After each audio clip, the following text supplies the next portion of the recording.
Thank you for fitting me in, Dr. Hayes. My door is always open, Rich. I appreciate that.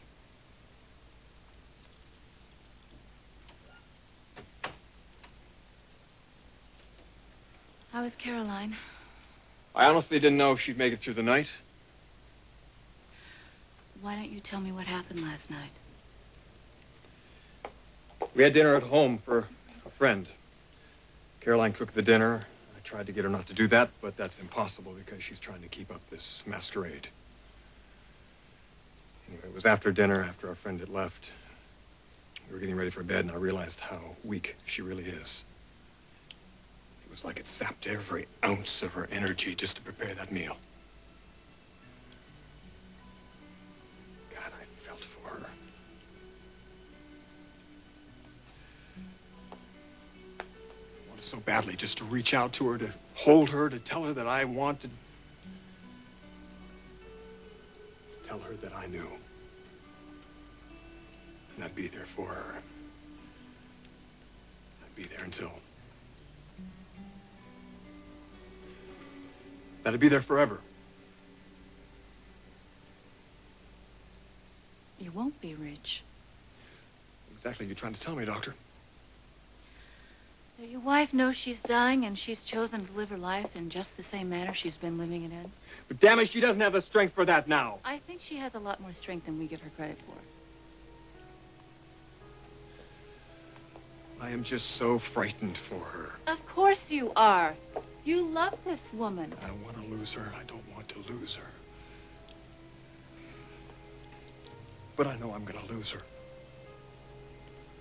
Watching her, looking at her get progressively weaker and weaker, that's just ripping my heart out. I'm going to tell you that, Doctor. And I've also got to tell Caroline that I know. I'm convinced of that now. I can't keep playing this charade any longer. Rich, if you told her that you knew she was dying, her focus would become very, very different. Are you telling me my wife is not consumed with thoughts of her own death? She's got to be. She's got to be going... She's got to be feeling so alone. And I can't stand that thought. That just makes me want to scream. No, Rich, believe me, your wife does not ponder her death every day. Believe me, she doesn't. Thanks to you, she doesn't have to. You have allowed her instead to spend her days showing a husband that she adores, how much she loves him and cares about him. A husband who appreciates her and loves her back. Can you think of a better way to leave this world? Can you honestly? If it were me, I wouldn't tell her. I'd help her to cross over in as joyful a manner as possible. And that is exactly what you're doing, Rich. That is exactly what you're doing.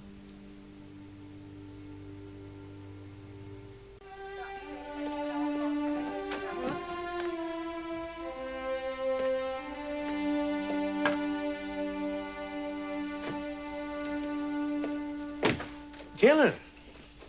Stephen, hello. Hello. I was just looking for my sister. Your sister?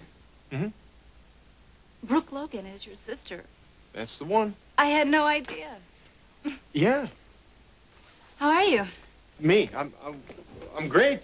Great. I was working late again tonight, but it seems to be the rule rather than the exception these days.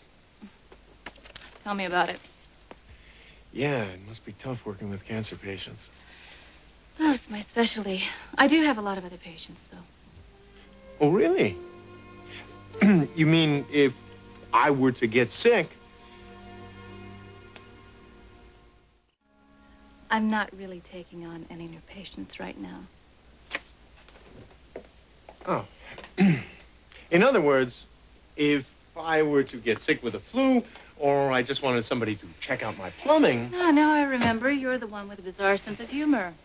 And Taylor was always there with just the right caustic remark. Oh, well, you like them. You noticed. In high school, a girl notices everything. What about after high school? After high school, she learns not to notice too much. Tell me about your husband.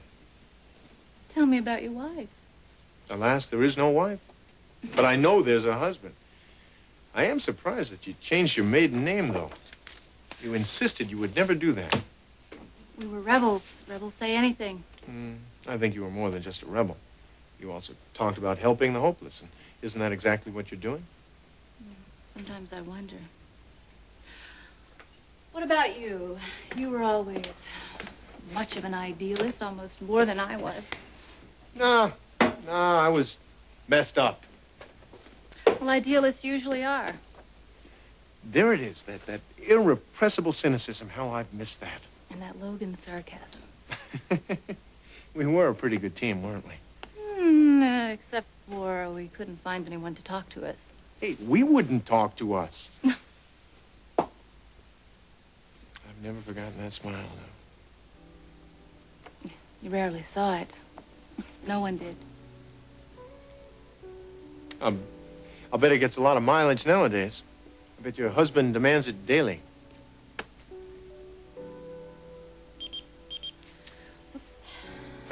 So, how about you and your husband joining me on a date some evening? I'm sorry, Stephen. It was really nice talking to you again. Wait a minute. You don't want to go out? No. I don't have a husband.